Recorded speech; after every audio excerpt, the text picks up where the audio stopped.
शेतकऱ्यांना दिवसा सिंचनासाठी वीज पुरवठा हा खरं तर होणं गरजेचं असतं। याकरता सरकार स्तरावर विविध प्रकल्प देखील राबवले जातात। सौर ऊर्जा प्रकल्प हाही त्याचाच एक भाग। पण बुलडाण्याच्या चिखलीमध्ये एक धक्कादायक प्रकार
अशी मागणी विजय गवई यांनी केली आहे। जी झाडाची कत्तल झालेली आहे, जे विनापरवाना झाडांची या ठिकाणून वाहतूक होऊन चिखली शहरातील एमआयडीसी परिसरामध्ये ते विकल्या गेलेल्या आहेत, ते कोणाच्या माध्यमातून विकल्या गेलेल्या आहेत आणि कोण विकलेल्या आहेत याची चौकशी करून संबंधित अधिकाऱ्यावर आणि त्या संबंधित ठेकेदारावर तात्काळ गुन्हा नोंदवावा अशी आमची या ठिकाणी पीपल्स रिपब्लिकन पक्षाच्या वतीनं विनंती वजा मागणी आहे। झाडं तोडण्याची प्रक्रिया सरकारी नियमानुसार झाल्याचं कंत्राटदार म्हणतायत।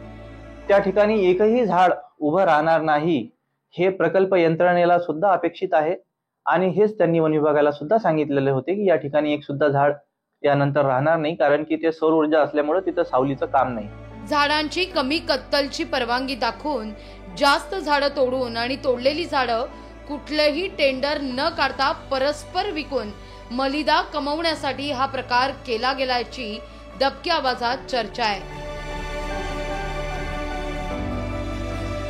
संदीप शुक्ला, लोकशाही मराठी, बुलडाणा।